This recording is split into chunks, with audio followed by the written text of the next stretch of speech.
23 days to the presidential and parliamentary elections. This is Joy News Today with me, Emefa Akosia Adeti. We're live on DSTV channel 421, GoTV channel 125. Our headlines today.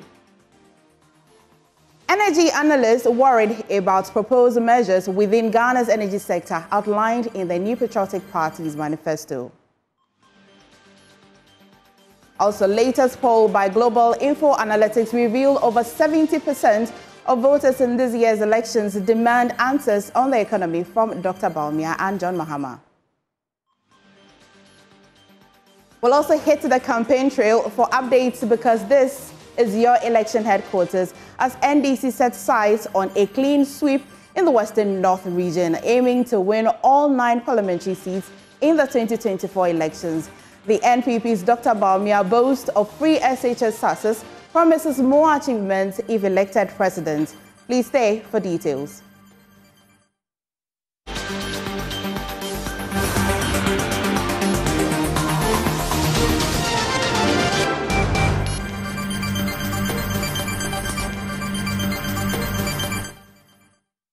Welcome back. Now, first story, Executive Director of the Institute for Energy Security, Nana Moisi VII, is worried about the proposed measures within Ghana's energy sector as outlined in the New Patriotic Manifesto. He outlined specific measure proposals by the NPP, which included combining the PRC Commission with the Energy Commission, merging the Electricity Company of Ghana, ECG, with the Northern Electricity Distribution Company, NEDCO, and consolidating We Power Authority with the Volta River Authority. Let's speak to Nana Moisi for more on this. Good afternoon, and also we'll have Kojo Poku at some point to also react to Nana Moisi's concerns. Good afternoon, Nana Moisi, and you have concerns about the timeline, specifically about the proposed measures as outlined in the NPP's manifesto. Please throw more light on that concern for us. Thanks for having me, Emefa. Good afternoon to you and to your viewers. Emefa, we did state clearly that there is nothing wrong with merging 2 entities for purposes of achieving economies of scale and also enhancing efficiency, so that the bottom line of these 2 companies put together will be increased or will be improved. It is a strategic move used by many countries, many entities, and many companies. And so there's nothing wrong putting 2 companies together. But what we are saying is you don't put 2 limping companies together and expect them to be a stronger entity. What we are saying is before you take such a move, look at the timing. For instance, government is attempting to merge the We Power Authority with that of the VRA. These entities are producing hydro power, but VRA goes a step further to produce thermal power. A chunk of the power produced by VRA from the hydro segment is directed to the ECG and VACO. These 2 companies don't pay their bills, and if they do pay, it's not on time. They owe the VRA a chunk of money. And so today, the VRA is surviving on the thermal assets, which most of its generation is directed to the export market. So they get quick cash. And that's what is keeping VRA afloat, because their money is locked up in ECG. That is one. Number 2, they are attempting to hive off this thermal asset that's sustaining them and call it a different entity. And so if you're going to add VRA Hydro to Bui Hydro, then VRA is going into this merger from a very weak position financially. It's going to hurt Bui Power Authority. You won't achieve your intended purpose. And so what we are saying is today the VRA is struggling from its hydro sales because the ECG and NEDCO are not performing. The high commercial losses, the technical losses, is impacting the entire sector. It is also not making the cash waterfall mechanism work effectively. And so let's go and work on the inefficiencies and the leakages in the distribution segment so that all the entities, the fuel supplier, the fuel transmitter, the generator, including the VRA, will be made financially sound before we attempt such a move. So the timing is wrong, MFR. Okay, and so in your estimation, how many or how long do you think that we should take to solve at least or curb the issue in the revenue collection side, especially ECG? And then you'd say that ECG would have been ready for us to merge these companies together. We admit that it's not going to be tomorrow because the kind of hole that has been dug in the ECG, it's almost like a bottomless pit. Right. And so it's going to take us quite a time to do that. We need to invest in the ECG, in the transmission grid, in the distribution grid of ECG in particular, and of course work around working effectively the cut waterfall mechanism before. It could take a year or two, but that could be a good timing than to rush. And then also the call for privatizing ECG, if that should go through successfully, do you think that the concerns of measure would also be a feasible concern? Well, the most important thing that we are looking for today is not really a measure or whatever. What we are looking for is a strategy to ensure that the ECG's inefficiencies has been addressed and that they are sound and their actions is not impacting negatively on the entire sector. And so first, let's go. If it will take the privatization to bring up what we want, so be it.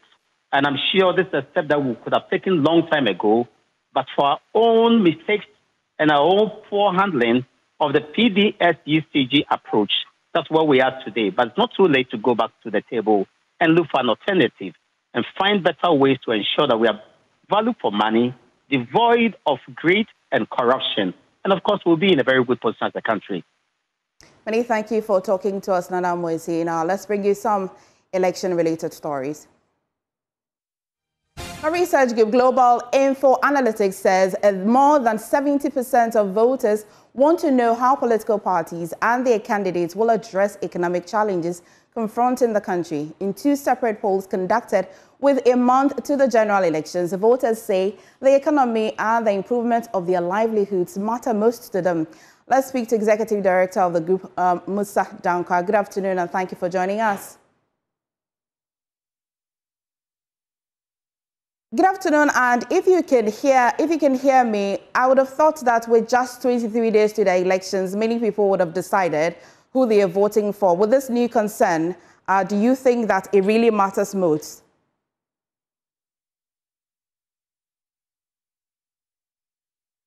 Unfortunately, I'm unable to connect to him, but I'm sure that I'll be able to connect him and bring you his response. But meanwhile, a former Deputy Finance Minister, Mona Korte, tells Blessed Soga on the JoyNews X Spaces that the next NDC administration will seek to work irrespective of the constraints to tackle the depreciation of the cedi and also to bring the economy back to life.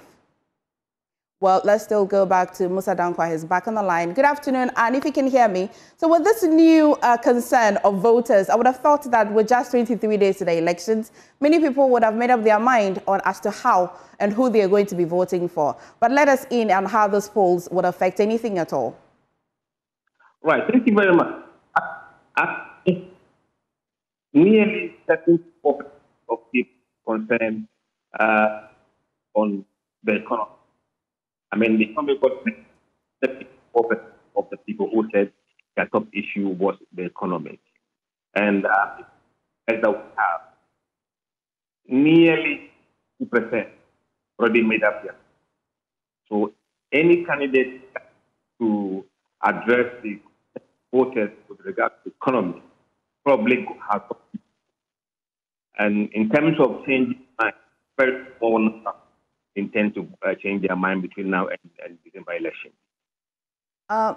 Mr. Musa, I'm unable to hear you quite clearly, maybe because of the network, but is it an equal ratio of persons looking to hear from both the NDC and the NPP as well? The number is very small. Those who are waiting to hear from them, they have about 7% that they elect their mind, depending upon how they go. But 82% said they've already made up their mind.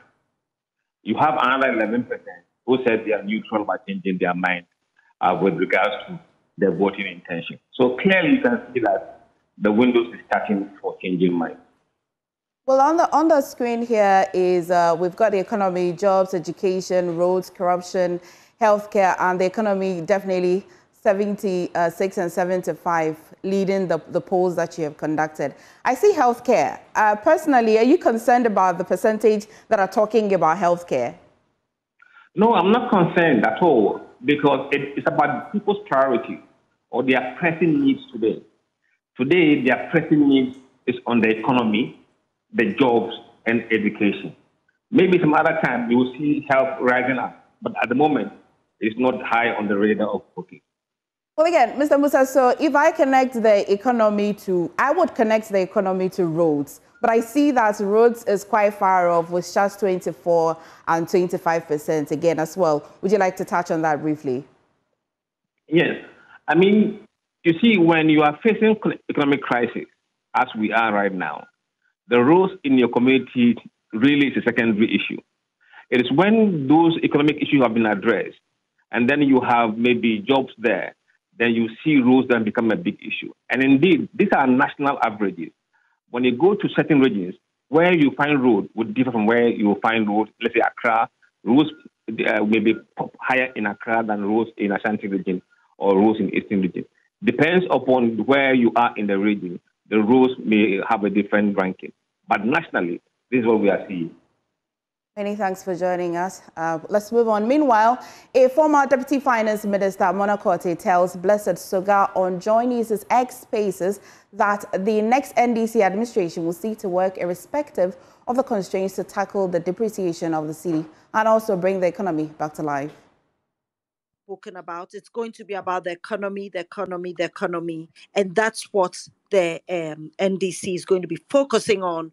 As I said earlier, we'll implement the economic transformation agenda. It's a big agenda. There will be different time frames for it. Those that can be quick fixes will be done, like the taxes and so forth, but it will be underpinned by the structural reforms that are needed. So all those will be done in the first 100 days. As much as we can do under the difficulty that is being left behind. But I'm so glad that I'm hearing people making positive, constructive recommendations. And we are going to call on all of them to help put their shoulder to the wheel and get this nation back on track. And that's why we are calling for a resetting of the economy and creating prosperity for all. It's about people. It's people first. And we'll need everyone on board to make this happen. We are suffering in Ghana. The hardship is too much. The rhetoric is too much. There have been so much lies told. Till date, lies are still being told.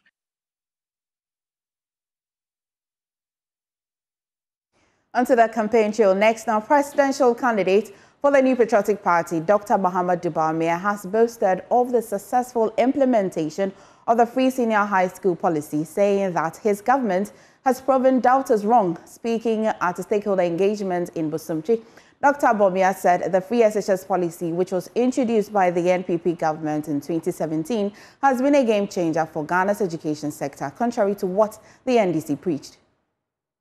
Na said Ghana aircono, na yenkoda bebre, enya kwine enko senior high school.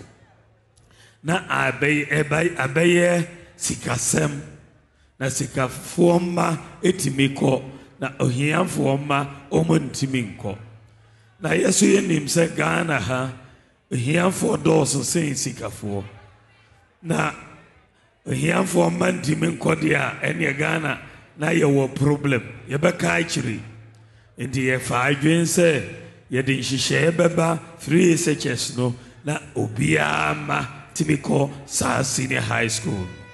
Nananom yeshe sa abono. Secondary education was a very difficult thing for the poor. That is why the NPP decided to implement free senior high school. We have successfully implemented the policy and we are seeing great results. Our doubters, we have proven our doubters wrong. The NDC didn't believe we can do this, but here we are. My government will do more to improve the free senior high school policy and also introduce new initiatives to make it better. And a budget, and a free SHS, a share budget more, and a year shares here 2017, echo a year free SHS. And then if you more from Nana Boachi Adam, who's been following Dr. Bawumia's campaign. Nana Boachi, good afternoon. What more can you report? Well, good afternoon, MFA. Today happens to be day 9 of the Vice President's tour in the Ashanti region. He's going through 4 constituencies today. Currently, the Vice President is having a stakeholder engagement at the Achuma Pauma constituency. Later onwards, the Vice President would be going to the Bantama constituency, would go on to Kwadaso, and then have stakeholders engagement and also hold mini rallies to speak to party supporters. Just as you heard him say earlier, he's been touting the achievements of the current government and also saying that be what it may, the NPP has done so well with the implementation of the free senior high school policy. He said that his government, if elected in 2024, this December election, would continue to do more to improve upon Ghana's educational system. Right. Where did you say he's going next after this place, the Bantama constituency? Well, from Bantama, he's going to Kwadaso. You'll be having the stakeholders engagement at Kwadaso, then have a mini rally over there. He would also do some door-to-door campaign, and then he would also speak to the clergy, traditional leaders, and also the Islamic community. Is this his first door-to-door in the Ashanti region? No, this is not his first door-to-door. Since the Vice President started the campaign 2 weeks ago, he has always done the door-to-door campaign. I think that it is one major thing that he does when he gets out there to campaign. So this is not his first door-to-door. Everywhere he goes, every constituency, the Vice President does the door-to-door campaign. What has been the responses of these people anytime he knocks at their doors? I know the Ashanti region definitely is a stronghold of the NPP, but I'd like to know that him being the Vice President, have people also been expressing their concerns about how the current economy is? Well, people really do when he's having the engagement with them, especially when he holds the stakeholders engagement with the clergy, traditional leaders, and then the Islamic community. One thing that they do complain about is the current state of the economy, roads, infrastructure, education. These things are some of the things that really comes up when he's having the stakeholders engagement. And even when he goes to the doors of these people, when he's having the door-to-door campaign, when he's speaking with them, convincing them to vote for him, they raise questions about the current state of the economy. Then he gives them assurance that his government, if elected, will do so well to improve upon the lives of the ordinary Ghanaian. Thank you, Nana Boachi, and definitely we'll touch base with you during election brief for more details. Now, moving on, voters in the Yawasu Central constituency are relentless in voicing the key issues driving their decisions: a robust economy, a stronger city, improved security, and better sanitation top the list of priorities as they head to the polls. In this edition of Constituency Lens, Carlos Kaloni takes us to the Yawasu Central constituency here in the capital, where both the NPP and the NDC are fiercely outdoing each other to sway voters to their sides. This is one of the constituencies that has remained loyal to the Elephant family since 1996. The NDC has never won this constituency. What are the issues on the heart of electorate here in the Yawasu Central constituency? If you could remember, during 2016, they campaigned about the economic issues. So it's same to go to what to vote against them out. Because now we are buying KK for here at Circle, 7 cities. The life is too much. Boss, if I have money on me and I'm experienced doom, so I can even buy a generator and buy in some fuel. And the economy is very bad, as you can see. We are all in the system and we all know what is going on. You understand me? So we are going to vote based on the economy and the system. At the moment as we speak, the system is hot, totally hot. Nobody can get 3 square meals a day to eat. Somebody should prompt our vice president that we did not vote for him for what? Digitalization. Apps can't do anything for us. For now, what we need is food on the table. As for me, I won't vote. Simple because I don't know the essence of going to vote. Away from the street, what are the concerns of market women also here in the Malam Atta market? They like to, they say they have brought another new this thing, and it's running fast. So this year for the election, we want us to change the bill for us. That free exit, me particular, I don't like it because it's more than we pay the school fees. MPP are buying dear. Sorry. I also that I know there's no way NDC will even get 40%. I'm surprised he's telling you that I can't get 40% of the vote. The first time I came, I contested as a candidate. I put almost 46%. So these have been the concerns of constituents here in the Ayawaso Central constituency who are hinging their decision of vote on a number of issues from security to sanitation to the economy. Well, this has been your constituency lens with me, Carlos Kaloni.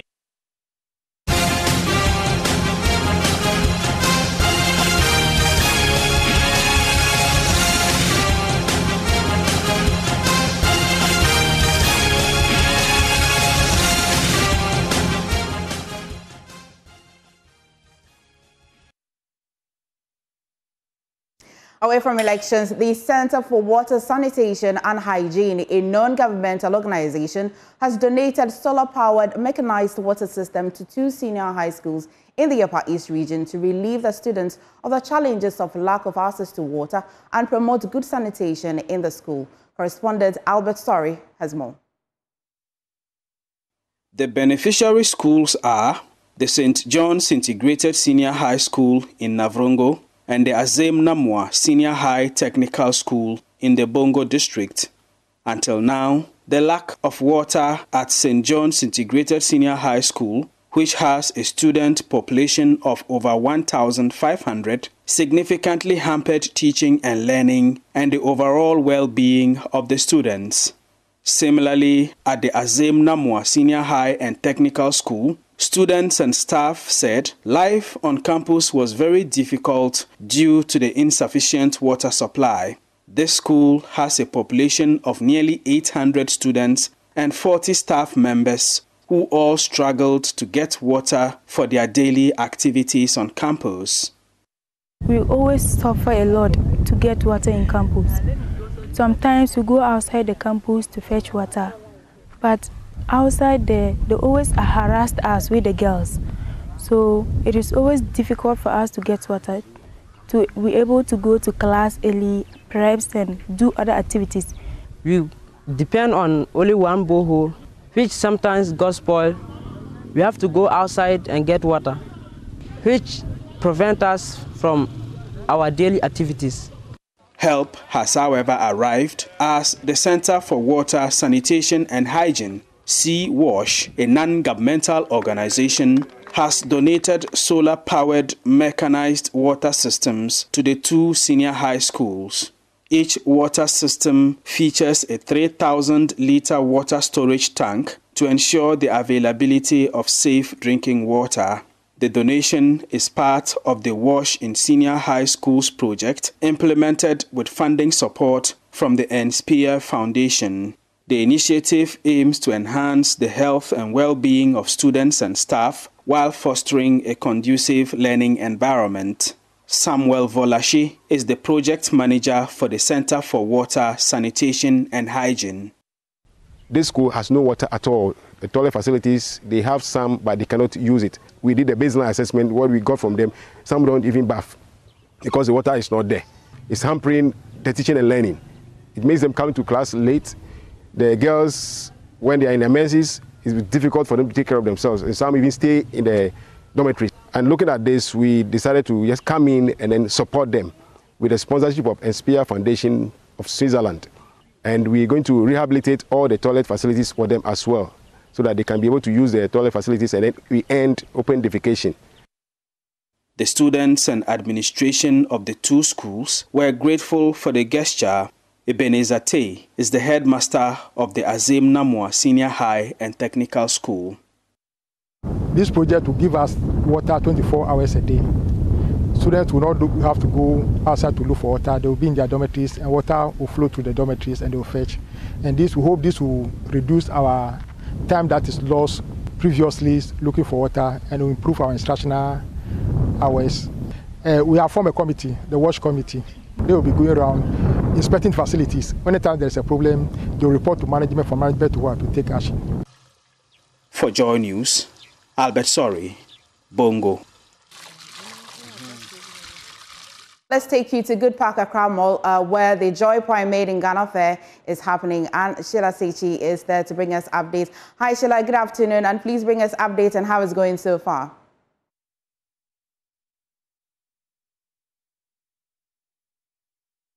It is day one at the Good Park Joy Prime Made in Ghana Fair happening right now. Listen, it's a good place to shop with Kwame Eugene playing in the background. Make your way right here to the Good Park. This is Joy Prime Made in Ghana Fair and powered by Hits FM. There are a lot of things happening. We're just 3 hours in and we already have the place buzzing. The energy is quite contagious. Now, I'm a little bit hungry. And so why don't we move just a little bit to B-Diet. B-Diet is a wholesome cereal food making machine, if you would call it. Now, this is Mr. Charles, aka B-Diet. How are you doing, sir? I'm fine. Now, I understand that he's coming all the way from Tamale. Yes. Tell us why all the way? Why so far? Yes, so we see this as an opportunity to showcase to Ghanaians and to the world what we are doing at B-Diet.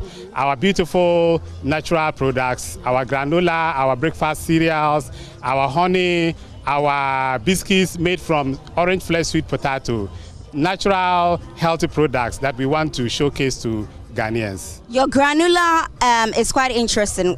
There's a lot of mixture. I see coconut, I see a little bit of groundnuts, I see millet as sweet potato as well. Tell us what goes into making of your granola. Yeah, so for B-Diet, our focus is on giving our clients good nutrition. So for every product that we have, we carefully choose the ingredients. So the sweet potato plays the role of adding provitamin A into it. Orange flesh sweet potato is high in beta carotene, which gives us vitamin A in our body. And then we have pumpkin seed, natural seed, cashew nuts. We already know that it is good for us.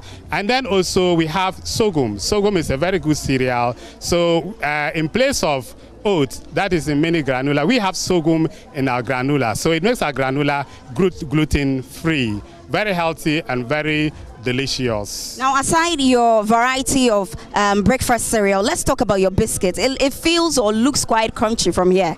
Yeah, so the biscuit is also made from orange flesh sweet potato and sorghum. So as I said earlier, our focus is on giving our clients, giving Ghanaian good nutrition. So we have selected orange flesh sweet potato, which is high in beta carotene, which gives us vitamin A in our body. And then we have also added sorghum to us. Sorghum is a very healthy cereal that everybody should have in your diet. So you don't need to struggle. Just buy B-Diet biscuits and then B-Diet granola, and then you will have the benefits of sorghum. We also have the breakfast cereals that are very delicious, very nutritious. We have sorghum. Yeah, I can tell they're delicious. I'll come back to you, right? I'll come back to you, Mr. B-Diet. But let's move straight to natural life beverages. I'll definitely take a sip before I leave here. Natural life beverages. I see a variety of sweet plantain chips. I see spicy coated nuts. I see, which one is this one, sir? So this is lightly salted plantain chips, and we have the sweet plantain chips, and we also have spicy coated nuts. Wow. Yes. Now, what do you think makes you stand out? Because we see a lot of plantain chips on the market. What makes yours stand out? Okay, so with our plantain chips, it's very crispy to chew, and also you don't get to feel the oil back in your mouth after chewing. Yes, so that's basically that. And we have with the nuts, it's being coated with flour and a bit of ginger. That clears your throat like that. So it goes with drinks, either alcohol or non-alcohol. It's very nice. Now I like the thought of ginger in my mouth, and so I'm still on foods. But hey, let's still sweep. This is the Made in Ghana Fair, Joy Prime Made in Ghana Fair, and we're here at the Good Park. Make your way here, guys. A lot of things are happening. One thing that runs through is smiley faces. I see a lot of people smiling, and of course, who wouldn't smile at the thought of tilapia? Yay! Who wouldn't smile at the thought of tilapia? So I'm here at Turkey Berry. I'm here at Volta Catch. And let me speak to this beautiful lady. Hello, madam. How are you doing? Hi, how are you? I'm fine. You look excited already. I hope that this is making this is worth the while. Yes, I mean we just set up. We are just finishing to set up, so we are here. Your favorite tilapia is in for the Made in Ghana fair, and we hope you will come around. We are preparing exciting games. There will be banko and tilapia. There will be so much more. So please come by our stand, and then you go with a beautiful smile and some very, very fresh tilapia to eat with your family. Well, what would you say is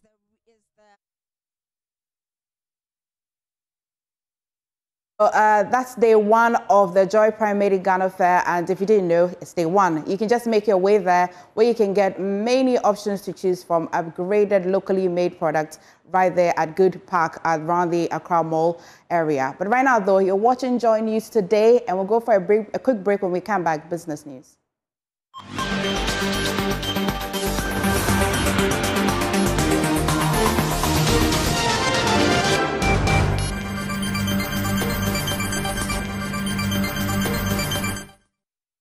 Good afternoon and welcome to the business segment on Joy News Today with me, Pius Kojo-Baka. The Association of Ghana Industries has made a strong case for the next government to take off the Customs Act 891, which allows the Ghana Revenue Authority to adjust port duties almost every 2 weeks using the dollar rate as benchmark. According to the AGI, this is inimical to industrial growth and can be a cause for the government's inability to drive down inflation. Speaking to Joy Business at the 64th Annual General Meeting and Job Fair of the AGI, President of the AGI, Humphrey Eyimdake, insists that the policy must be taken off by the first quarter of next year. The controversial Customs Act gives power to the Ghana Revenue Authority Customs Division to adjust charges at the port whenever there is a change in the exchange rate. This policy, according to the Association of Ghana Industries, will make cost of production high and a disadvantage to industries. Ghana Customs Act 891, referencing the Bank of Ghana exchange rate. And with this application, the duties are set at the port every other week once the exchange rate changes. It has a cascading effect on the cost of doing business. And that which worsens it is that by the end of the period, it has inflationary sentiment. It drives your policy rate, and it derails all your macroeconomic gains. Because, and I gave you a clear example of the debt of the country. And by virtue of the depreciation, your euro bond that you go in for is depreciated, and you need cedis to pay it. The flip side of it is that Ghana gets revenue, the GRA gets revenue once the exchange rate depreciates, all right? But when you compare the gains and the opportunity cost, and then by virtue of that, we are highly import dependent, and therefore majority of our inputs, whether they are finished goods or intermediary goods, are imported. He used the occasion to disclose plans to rate ministers by their performance from next year. Like I mentioned, we'll launch a methodology. You know, we do what we call the barometer report every quarter, and then we'll put together a methodology to rate the implementation of policy impact, the resources deployed by the state for the particular minister to execute its ministry through its agencies, and see how impactful each minister is. Are they being lazy? Are they only traveling? Are they really achieving results? So we rate it so that the presidency, besides all his structures, industry will also rate the ministers to demonstrate to him whether they are really working. Venture Capital Trust Fund has reiterated its commitment to boost investment avenues within the SME sector. General Manager Pervisal Ampoma says the fund will continue to explore other opportunities to keep the SME sector running. However, urged SMEs to engage more equity funds to boost operations. He spoke to the media at a breakfast meeting agenda, which is part of the 20th anniversary celebration of the fund. Just start talking to them. Even if you are not fundraising at this point, even if you raise funds in the next 3-4 years, know these fund managers and start talking to them. Start showing them what you are doing. Tell them, I'm in this business, I'm doing this, I'm doing... Paper Magic started that way. That's why it took him 2 years to get the ink on the paper. Because look, I'm in this business, I'm in this water business, I'm here, do you want to come and see my factory? This is what I'm doing. He make 1 or 2 suggestions. Look, there's there's a revenue leakage here, the factory goes here, you finish the product, there's nobody here, so they can't check how many products you have done there. It means that when you produce here and you have spent money, your raw materials go in, the output is limited. So it means you're going to get lower revenue and you will not understand why. You will be producing and you will lose. So the farmer, okay, I think if you put a security guard here, you put a CCTV here, you put something here, you can check the revenue leakage here. That alone is a good input. That can help you to then restructure. And then as you go along, maybe people ask you, how many meetings have you done in terms of compliance with the Companies Act? Well, it's my wife and myself, we sit down, we wake up and sit down by the bed. Hey, tomorrow's business, we are going here and here, and that's that. That's a board meeting right there. Do you have any independent view of the board? Can you bring one third person to come and tell you, look, I think you spent 10,000 Ghana cedis last week at the funeral you went to, you took it from the company's coffers. You can't do that. You don't have anybody telling you these things. The fund manager can say, look, my friend, get that thing sorted out. And so these things are practical realities of business. And SMEs need to avail themselves to that. Start talking to them.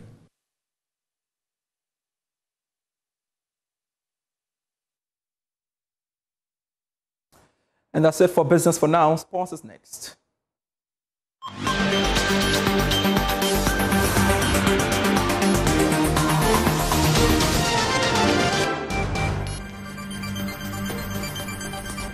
Time now to bring you sports here on Joy News Today with me, Muftaro Nabila Adler. Ghana's Black Stars' fate of qualifying to the next edition of the African Cup of Nations will be determined in the next couple of hours when Niger comes up against Sudan.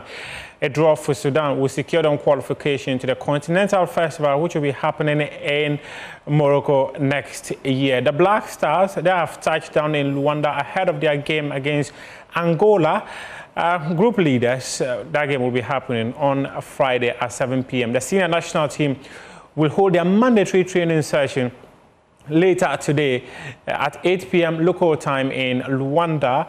And also the Luanda national team, that is Angola national team, they will also be holding their final training session at 9 p.m. Angola time. Black Stars currently sit third in Group F with 2 points, 5 points adrift of Sudan, who are second place, and 10 behind leaders of this group, Angola. Ghana's fate will be determined when when Sudan comes up against Niger in the next couple of hours. A draw for Sudan secures them qualification to the tournament. Now let's hear from Jamaica International and West Ham United striker Mikel Antonio. He's been speaking to us. He says Ghana's failure to qualify for the African Cup of Nations will be quite disappointing. However, he believes the national team is rebuilding. In January. Morocco, yeah. They didn't go to AFCON. They didn't qualify. Ghana cannot qualify. Ghana has 2 points. And I know maybe oftentimes when you're watching the AFCON, you want to watch Ghana. That would be disappointing, isn't it? It is very disappointing. But to be fair, Ghana's going through a transition right now. Like, it's one of those things where obviously new players are coming in and stuff like that, trying to find out their philosophy that they used to have. Obviously, the qualities that Ghana used to have, the qualities that, to be fair, they still got the same qualities now. Would you say Ghana had better players back then or better now? Okay, so many years ago, let me just go back to 2004, 2005, 2006, where we had Michael Essien, Stephen Appiah, Suleiman Tari, Laye Kingston, we had Eric Addo, we had John Mensah, John Pencil, we had Hans Sarper. These were very good players. Then came Kelvin Prince Boateng. He was part of the squad for the 2010 FIFA World Cup. There was Anthony and Kojo Asamoah. Then Andre Ayew came. In fact, you played with Andre Ayew. I played with Andre Ayew. I didn't even ask you about Andre. You played with him. I played with him. Quality player. Very good. Technically unbelievable. Always knew where the goal was. He was quality. Very good. It's like the Prince of Ghana, isn't he? Well, in recent times, he's been given opportunities in the national team, so... Well, he's getting a bit older now, obviously, out with the old, in with the new. That's one thing that happens in football all the time. You get rid of the older players and you try to bring in someone new. It's the same thing with West Ham. Every year they try to get rid of me and try to bring in a nice little young boy, but obviously I'm still there. You're the Methuselah. I'm being reasonable. You're the Methuselah. We are definitely the Methuselah of West Ham United. But that would be very frustrating that all the time they want you to push you out and bring in a young person. But as a footballer, these are things you understand, definitely. It happens. Like, on the end of the day, players get older, they look for something new, they get new qualities. Obviously, certain things that I could have done when I was younger, I probably can't do now, but there's other things that I brought into my game. As you get older, you find a new way to do things and you get experience. So I'm not as quick as I used to be, but I probably am a bit stronger. Up next is Showbiz.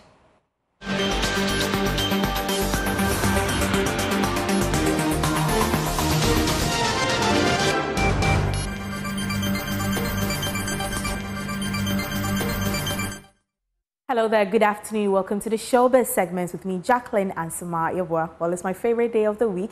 We have Throwback Thursday and we are taking a groove-filled trip down memory lane and talk about some references the legendary hip life tunes that got Ghana dancing and set the stage for a music genre that's still making waves today. We have more in the following report.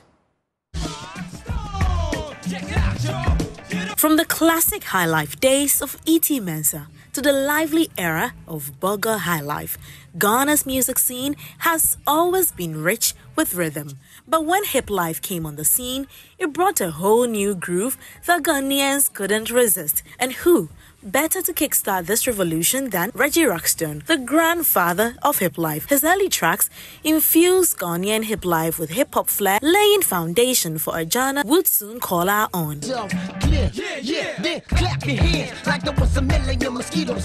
But it wasn't just about Reggie. Hip life was bursting with iconic hits that made us all get up and dance. Let's rewind to 2005 with Oforian Punsan's Otolege, a tune that took over the airwaves and made Oforian Punsan a household name.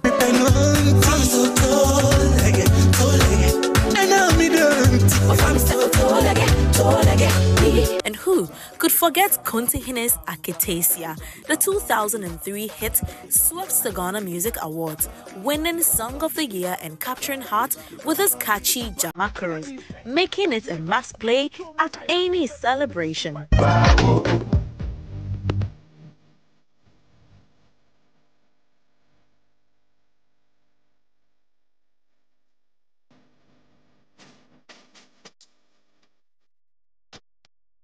Then there was Kasai's Tiobadong 2006, a track so controversial yet irresistible.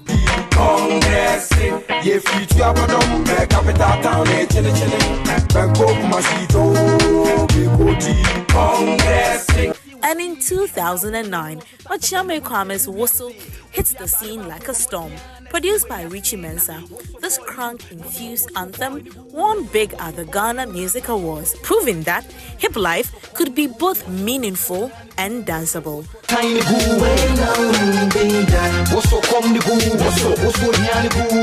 These and many other timeless hip life hits didn't just give us memories. They laid the groundwork for today's Afrobeat and put Ghana's music on the global map. For Joy News, I'm Jacqueline and Samar Yaboa.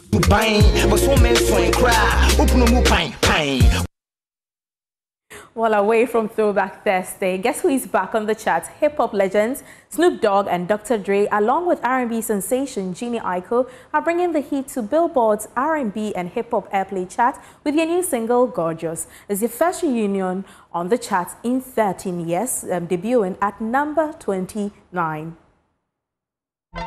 Guess who's back? The single, Gorgeous, pulls in some serious numbers, scoring a solid 3 million US audience impressions from November 1st to 7th, and that's according to Lemonade. The track has found its biggest fans in the Midwest and in Cincinnati, while their hometown station, KRLL-FM in Los Angeles, isn't far behind. For Snoop Dogg, this chart debut marks the 69th R&B and hip-hop airplay entry, with Dr.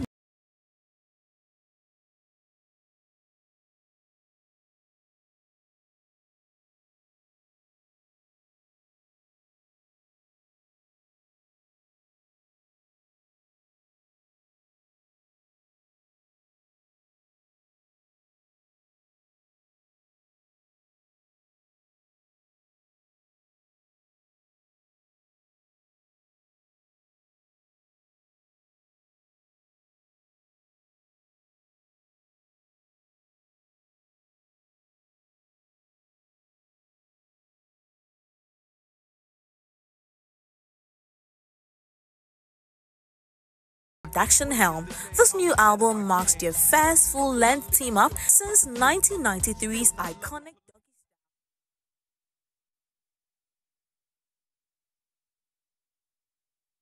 On that note, is a wrap for the showbiz segment with me, Jacqueline and Suma. Yepwa, over to you, Emma. Finally, you've recruited me to liking Throwback Thursday, Jackie. All Thank right. you so much.